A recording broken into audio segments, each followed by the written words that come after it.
برادران ملت اسلامیہ، السلام علیکم ورحمۃ اللہ تعالی وبرکاتہ۔ الحمدللہ رب العالمین والعاقبۃ للمتقین، والصلاة والسلام علی من کان نبیا وآدم بین الماء والطین وعلی آلہ واصحابہ اجمعین، اما بعد فأعوذ باللہ من الشیطان الرجیم، بسم اللہ الرحمن الرحیم۔ ان اولیاؤہ الا المتقون، صدق اللہ مولانا العظیم وصدق رسولہ النبی الامین المتین الکریم، ونحن علی ذلک لمن الشاہدین والشاکرین، والحمد للہ رب العالمین۔ یا رسول اللہ انظر حالنا، یا حبیب اللہ اسمع قالنا، اننی فی بحر ہم مغرق، خذ یدی سہل لنا اشکالنا۔ بکار خیش حیرانم اغثنی یا رسول اللہ، پریشانم پریشانم اغثنی یا رسول اللہ۔ شہاب کس نوازی کن، طبیب چارہ سازی کن، مریض درد عصیانم اغثنی یا رسول اللہ۔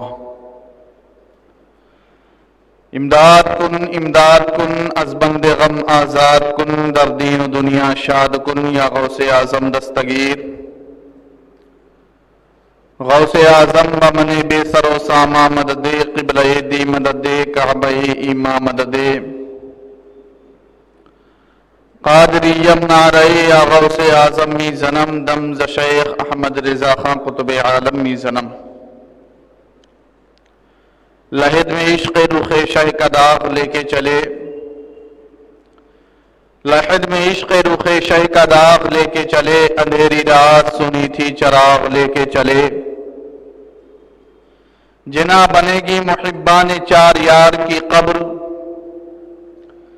جنا بنے گی محبان چار یار کی قبر، جو اپنے سینے میں یہ چار باغ لے کے چلے۔ تیرے غلاموں کا نقش قدم ہے راہ خدا،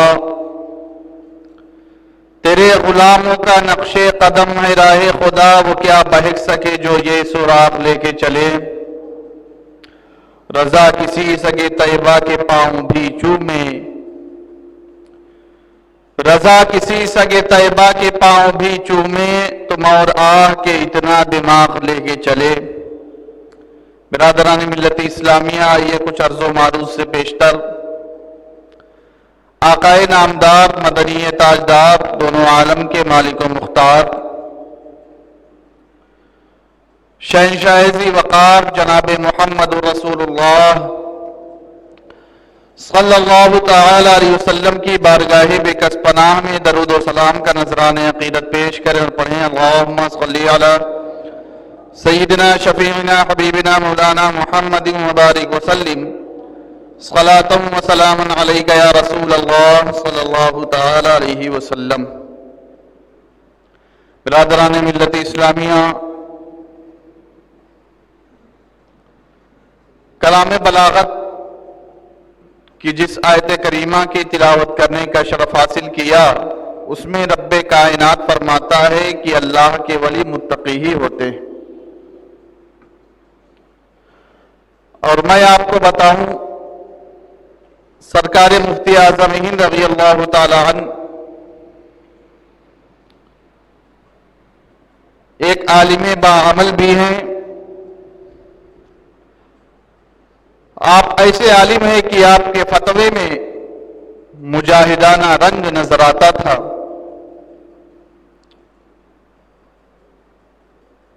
عربی عبارتوں کی ہزاروں عبارتیں آپ کو زبانی یاد تھی۔ آپ فتوے کتابوں سے دیکھ کر کے نہیں لکھا کرتے تھے، بلکہ مسئلہ سامنے آتا، آپ قلم اٹھاتے اور مسئلے کی نوعیت کو سمجھتے ہوئے آپ جواب ارشاد فرما دیتے تھے۔ ملک العلماء حضرت علامہ ظفر الدین بہاری علیہ الرحمت والرضوان ایک مرتبہ رضاعت کے تعلق سے فتویٰ لکھ رہے تھے۔ اور فتویٰ لکھنے کے لیے کتابوں کو الٹ پلٹ کر کے دیکھ رہے تھے۔ سرکار مفتی اعظم ہند رضی اللہ تعالی عنہ پہنچتے ہیں اور ارشاد فرماتے ہیں کہ کیا آپ کتابوں کو دیکھ کر کے فتویٰ لکھا کرتے ہیں؟ تو حضرت علامہ ظفر الدین بہاری علیہ الرحمہ نے کہا کہ آپ بغیر دیکھے ہی لکھ دیجئے۔ تو آپ نے فتوے کو لیا، سوال کو دیکھا اور دیکھنے کے بعد جواب لکھ دیا۔ جواب سیدی سرکار اعلی حضرت کی بارگاہ میں پیش کیا گیا۔ آپ نے صح الجواب ارشاد فرمایا اور فتوے پر تصحیح کی مہر لگائی۔ تو آپ اندازہ فرمائے اعلی حضرت جیسا عظیم محقق، اعلی حضرت جیسا عظیم مفسر جس کے فتوے پر تصحیح کی مہر لگا دے، اس کے علم کا اندازہ کون کر سکتا ہے؟ ای قوت بزور بازو نیست تان بخشت خدائے بخشندہ۔ ایک مثل مشہور ہے کہ باپ کو پراپت گھوڑا، ڈھیر نہیں تو تھوڑا تھوڑا، مگر یہاں تھوڑا تھوڑا نہیں بلکہ پورا کا پورا معاملہ ہے۔ آپ اعلی حضرت کے سچے جانشین ہیں، اور یہی نہیں کہ صرف آپ ایک عالم ہیں بلکہ عالم کے ساتھ ساتھ آپ اپنے علم پر عمل کرتے ہوئے بھی نظر آتے ہیں۔ آپ ایک ولی کامل بھی ہیں۔ آج کا دور تو ایسا ہے کہ آج نیلے کپڑے پہن لو تو بہت بڑے ولی ہو جاؤ گے، 10 انگوٹھیاں پہن لو تو بہت بڑے ولی ہو جاؤ گے، بڑے بڑے بال رکھا لو تو ولایت کے مرتبے کو پہنچ جاؤ گے۔ عجیب عجیب ولایت کو جانچنے کا معیار لوگوں نے رکھا ہے، لیکن آئیے میں آپ کو بتاتا چلوں کہ نہ تو بڑے بڑے بال رکھنے سے کوئی ولی ہو سکتا ہے، اور نہ تو 10 انگوٹھیاں پہننے سے کوئی ولایت کے مقام کو پہنچ سکتا ہے۔ تو آخر ولی ہوتا کون ہے؟ تو آئیے میں آپ کو بتاتا چلوں کہ جس طریقے سے چیزوں کو جانچنے کا معیار ہوتا ہے، چیزوں کو جانچنے کی کسوٹی ہوتی ہے، اگر اسی معیار پر چیزوں کو جانچا جائے تو پتہ چلتا ہے کہ یہ چیز کھری ہے یا کھوٹی ہے، یہ چیز اصلی ہے کہ نقلی ہے۔ مثال کے طور پر اگر سونے کی جانچ کرنی ہو، سونے کو پرکھنا ہو کہ یہ سونا اصلی ہے یا نقلی ہے، تو اسے سونار کے پاس لے جایا جائے گا، سونار اسے جانچے گا اور پرکھے گا، اس کے بعد بتائے گا کہ یہ سونا نقلی ہے یا سونا اصلی ہے۔ اگر سونار کے علاوہ کسی مزدوری کرنے والے کے پاس اس کو لے کر کے جایا جائے تو پتہ نہیں چلے گا کہ یہ سونا اصلی ہے یا نقلی ہے۔ اسی طریقے سے اگر کسی کا ٹمپریچر ناپنا ہو، اگر کسی کے بخار کو چیک کرنا ہو تو ڈاکٹر کے پاس جایا جائے گا، ڈاکٹر تھرمامیٹر لگائے گا اور لگانے کے بعد پتہ کرے گا کہ انسان کے اندر بخار ہے کہ نہیں ہے۔ اگر تھرمامیٹر کے علاوہ ایک کانچ کا ٹکڑا اس کے بغل میں یا اس کی زبان کے نیچے لگا دیا جائے تو 1 منٹ نہیں بلکہ 1 گھنٹہ تک لگایا جائے، کوئی فائدہ نہ ہوگا اور پتہ نہ چلے گا کہ اس کے اندر بخار ہے کہ بخار نہیں ہے۔ پتہ چلا چیزوں کو جانچنے کا ایک معیار ہوتا ہے، چیزوں کو جانچنے کی ایک کسوٹی ہوتی ہے۔ جب چیزوں کو ان پر جانچا جائے، چیزوں کو ان کے معیار کے مطابق پرکھا جائے تو پتہ چل جاتا ہے چیز اصلی ہے کہ چیز نقلی ہے، چیز کھری ہے یا کھوٹی ہے، بلا تشبیہ و تمثیل۔ جس طریقے سے چیزوں کو جانچنے کا ایک معیار ہوتا ہے، چیزوں کو جانچنے کی ایک کسوٹی ہوتی ہے، اسی طریقے سے پروردگار عالم نے ولیوں کو جانچنے کا بھی ایک معیار رکھا ہے، ولیوں کو جانچنے کا ایک معیار عطا فرمایا ہے۔ وہ معیار کیا ہے؟ کیا بڑے بڑے بالوں کو رکھنے سے کوئی ولی بن سکتا ہے؟ کیا 10 انگوٹھیاں پہن لینا یہ ولایت کا معیار ہے؟ نہیں مسلمانوں، آئیے میں آپ کو بتاتا چلوں ولی کو جانچنے کا معیار کیا ہے، ولی کو جانچنے کی کسوٹی کیا ہے۔ تو پروردگار عالم نے فرمایا ان اولیاءہ الا المتقون، جو متقی ہوتے ہیں وہی اللہ کے نیک بندے ہوا کرتے ہیں، جو متقی ہوتے ہیں وہی اللہ کے ولی ہوا کرتے ہیں۔ پتہ چل گیا جس کے دل میں خوف خدا ہوگا وہی اللہ کا مقرب بندہ ہوگا، جس کے دل میں تقوی تقوی ہوگا وہی اللہ کا ولی ہوگا، اور جس کے دل میں اللہ کا ڈر نہ ہو، جس کے اندر تقوی نہ ہو، وہ لاکھ شعبدہ بازیاں دکھائے، وہ لاکھ شعبدہ بازیاں دکھائے، لیکن وہ ولی نہیں ہو سکتا ہے۔ اب میں آپ کو بتانا یہ چاہتا ہوں، تقوی کہتے کسے ہیں؟ تقوی کس چیز کا نام ہے؟ تو تقوی اس چیز کا نام ہے کہ جو چیز اللہ اور اس کے رسول کو پسند ہو اسے آدمی اختیار کرے، اور جو چیز اللہ اور اس کے رسول کو ناپسند ہو اسے آدمی چھوڑتا ہوا نظر آئے، اسی کا نام تقوی ہے۔ اور جب کوئی بندہ تقوی کو اپنے دل کے اندر بٹھا لیتا ہے، پروردگار عالم اسے ولایت کا مرتبہ عطا کرتا ہے، اور فرشتے اور دیگر فرشتے اور حضرت جبریل سے یہ حکم فرماتا ہے کہ اے جبریل تم فرشتوں میں اعلان کر دو میں نے فلاں بندے کو اپنا متقی بنا لیا ہے، میں نے فلاں بندے کو اپنا محبوب بنا لیا ہے۔ اور پھر جب اعلان ہو جاتا ہے تو زمین و آسمان میں اسے محبوبیت کا درجہ عطا کر دیا جاتا ہے، چرند پرند حتیٰ کہ دنیا کی ہر چیز اس سے محبت کرنے لگتی ہے۔ جب انسان اپنے دل کے اندر تقوی بسا لیتا ہے، اور جب انسان خدا کی خدائی اور مصطفیٰ کی مصطفائی کو ماننے کے بعد شریعت پر اس طرح سے ڈٹ جاتا ہے کہ زمین اور آسمان کا ادھر ادھر ہونا تو ممکن ہوتا ہے، لیکن اس کے پائے سے بات میں لغزش کا آنا ناممکن ہوتا ہے۔ جب بندہ اس طریقے سے اپنے دل کے اندر تقوی بٹھاتا ہے اور اس طریقے سے شریعت پر گامزن ہوتا ہے تو پروردگار عالم کی جانب سے وہ مرتبہ عطا کیا جاتا ہے، پھر اسے کسی کا خوف نہیں ہوتا ہے، پھر اسے کسی کا غم نہیں ہوتا ہے۔ پتہ چلا ولیوں کو جانچنے کا ایک معیار ہے، اور وہ معیار تقوی کا ہے۔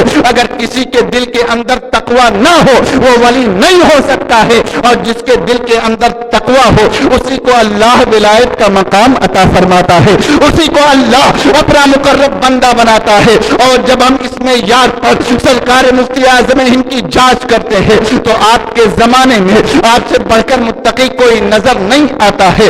آئیے میں آپ کو بتاتا چلوں، سرکار مفتی اعظم ہند کی وہ ذات ہے کہ منہیات تو دور کی بات ہے، آپ شبہات سے بھی بچتے ہوئے نظر آتے تھے۔ یہی ہندوستان کی سرزمین ہے، ہندوستان کا دارالسلطنت ہے، دہلی کی جامع مسجد ہے۔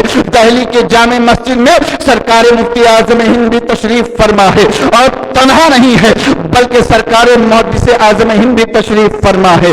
دونوں لوگ دہلی کی جامع مسجد کے صحن میں بیٹھے ہوئے ہیں، اتفاق سے چائے آتی ہے۔ جب چائے آئی سرکار مفتی اعظم ہند نے چائے کی پیالی کو لیا ہے، اور لینے کے بعد صحن کو کراس کیا ہے، صحن کو پار کیا ہے، اور پار کرنے کے بعد وضو خانے پر تشریف لے گئے ہیں، اور وضو خانے پر بیٹھ کر کے چائے پینے لگے ہیں۔ اور سرکار محدث اعظم ہند نے چائے کو لیا ہے، اور لینے کے بعد مسجد کے صحن میں بیٹھ کر کے چائے پینے لگے ہیں۔ لوگوں نے کہا تھا سرکار سمجھ میں نہیں آیا ہے، عام محدث اعظم ہے اور وہ مفتی اعظم ہے، عام مسجد کے صحن میں بیٹھ کر کے چائے پی رہے ہیں، اور سرکار مفتی اعظم ہند نے مسجد کو کراس کیا ہے، مسجد کو پار کیا ہے، اور مسجد کو کراس کر کے آپ وضو خانے میں تشریف لے جا کر کے چائے پی رہے ہیں۔ تو سرکار محدث اعظم نے ارشاد فرمایا تھا جو سرکار مفتی اعظم ہند کر رہے ہیں یہ ان کا تقوی ہے، اور جو میں کر رہا ہوں یہ انہی کا فتویٰ ہے۔ گویا آپ نے ارشاد فرمایا تھا کہ فتویٰ بھی بریلی کا ہے اور تقوی بھی بریلی کا ہے۔ لوگوں نے کہا تھا سرکار سمجھ میں نہیں آیا ہے، آپ کیا ارشاد فرمانا چاہتے ہیں؟ آپ نے ارشاد فرمایا تھا کوئی آدمی ہو مسجد میں آئے اور آنے کے بعد اگر اسے کھانے اور پینے کی ضرورت پڑ جائے تو اعتکاف کر لے، جب اعتکاف آدمی کر لے گا اسے مسجد میں کھانے اور پینے کی اجازت ہو جائے گی۔ میں مسجد میں داخل ہوا تھا، میں نے اعتکاف کی نیت کر لی تھی، اس لیے مسجد میں بیٹھ کر کے میں چائے پی رہا ہوں۔ لوگوں نے کہا تھا سرکار گستاخی معاف فرمائے، آپ نے اعتکاف کی نیت کی ہے ٹھیک ہے، لیکن آپ محدث اعظم ہے اور وہ مفتی اعظم ہے، کیا انہوں نے اعتکاف کی نیت نہیں کی ہوگی؟ محدث اعظم نے ارشاد فرمایا تھا ضرور انہوں نے اعتکاف کی نیت کی ہوگی۔ سرکار پھر کیوں وہ خارج مسجد میں بیٹھ کر کے چائے پی رہے ہیں؟ تو محدث اعظم نے فرمایا تھا سنو، سرکار مفتی اعظم شبہ سے بھی بچتے نظر آ رہے ہیں، سرکار مفتی